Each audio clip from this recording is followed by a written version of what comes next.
Hey Scrappy friends, this is Mags from Mags Graphics, and today I'm going to show you a new product called the Everyday Enhanced Arched Photo Clusters. These would be perfect as a cover for your album or a cover for a series of pictures on the same theme, or even just something where you have so many photos that you want to include many, but you don't need them to take up layout after layout after layout. This comes with 6 11-inch enhanced photo clusters, which gives you a 1/2 inch spacer around it. Of course, you can always resize them smaller or larger if you needed to. So I'm going to hide this and then come over. For whatever reason, my black background is not showing up in white. So I'm going to insert a shape. It's thinking. And we'll just make that white. I think it's just having a little bit of a glitch, which is fine. Why is it still thinking? There we go. 12 by 12. Create, center. Okay. Move this down here and I'm going to lock them. All right, let's get started. So I'm going to show you a couple of the different ones that we have. I'm going to add it to the page, and actually over here I'm going to adjust my sizer so they're a little bit bigger, but it'll tell you in the red writing how many large photos it has and how many small. So in this case, you've got some that look as if a deck of cards has been going around, and if you look closer, these first ones are oriented vertically. Then it switches to horizontal so that no matter which way, which photo you've stuck it in, the top is still always the top. And then down here, it goes back so that your vertical is here. I'm going to move this one over because this is the one we're going to demo, but I will show you a few more. Here's one with the smaller photos going all the way around. And again, you can see we have the vertical orientation, then the sides have horizontal, and then we're back to vertical on the bottom, but that they're right side up. So nothing is upside down or sideways in any of these. If you decided that you wanted something to be different oriented, you could certainly copy, paste, and adjust yourself. For the most part, I'm going with the idea that nobody wants to turn the book upside down in order to see a photo. So we're trying to keep the photos the right direction. Here's another one. It is size larger than your page so that it can just go right off of the page. You can certainly, by holding your shift button down, make it smaller if you wanted to. You also could use more than one on a page if you wanted to as well. We have one set that has the bottom half of a circle at the top half of a circle at the bottom. When you go group and ungroup, I'm going to delete this. You can certainly select a segment of these, and maybe you would want to put this on the other side of the page.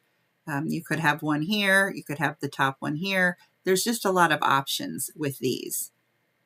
And let me go up here and move this out of the way. We have another version with like the deck of cards spread out going along the right side with some feature photos. And then your last one is another version of the wave, a little bit more helter-skelter than the first one. So we're going to go back over to this one, and I'm going to go up to the home ribbon, align, center on page. And then I'm going to right-click grouping and ungroup. I do not need this writing anymore. You can move it off to the side, or in this case, I'm going to delete it. And then I can start looking at my photos to see what my options are.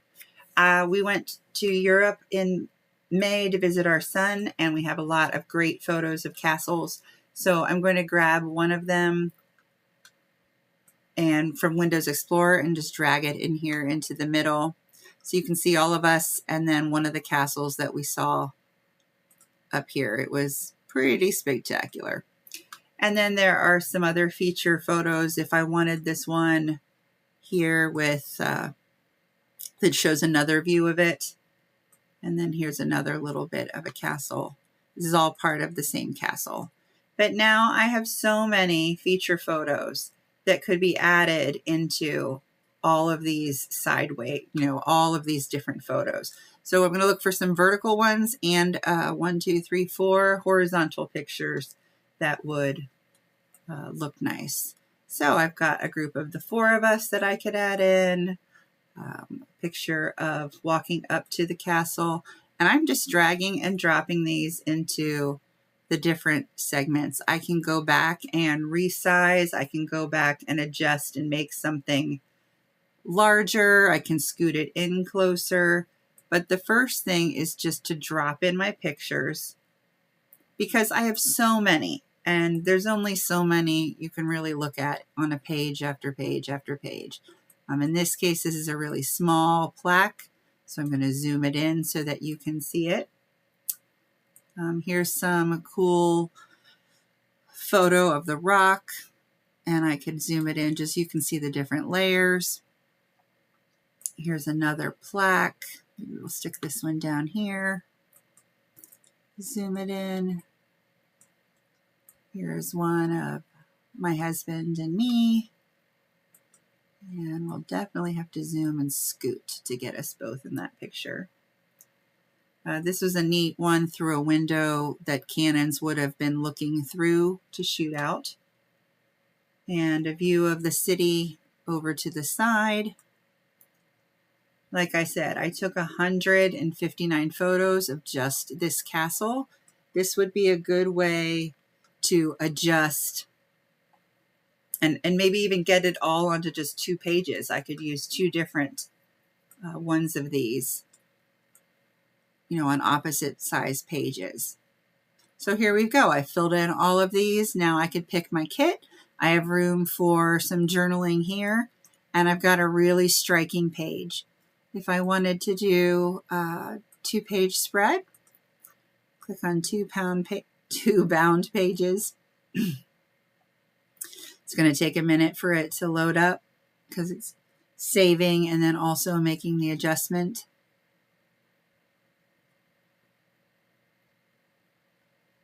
More thinking, more thinking.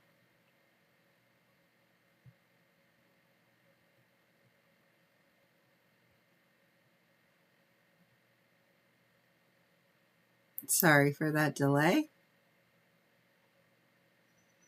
The nice thing about watching a video back is you can always fast forward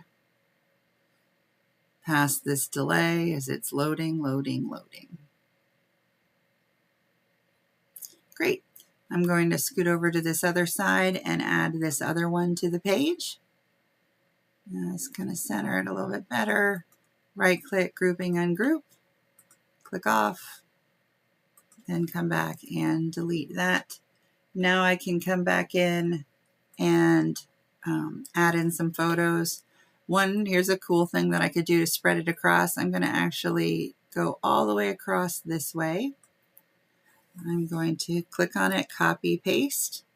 I did right click, Control C and Control C and Control V on my keyboard, not right clicking. Select both of those and come up here and lay them on top of each other. Now I'm going to click on this. I'm going to scoot over to what looks like the other side, but notice based on the rulers, I'm still really on this right page. Click over here, press with my left mouse key, and I'm just going to jiggle it. I'm just going to go up and then back down where it was. Let's see if I can get it. And then let go. Now it's on this side. I'm going to come back over and click on this one, and I'm actually moving it down because I want it to be underneath. And now I have a photo that spans across both sides, which is pretty awesome. A pretty awesome feature that you can do within Artisan. Here's another neat photo. Oops, I need to make sure I'm on the correct page. Put this one here.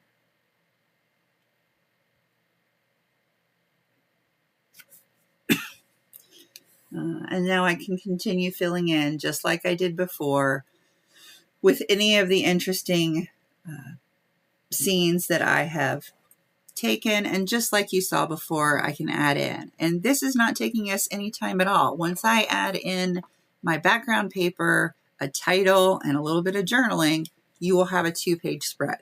And I've used it just by using 2 of these photo clusters. So I hope you will stop by the store and pick up the Everyday Enhanced Arched photo clusters and show me what you can do with them, because I know it is going to be amazing.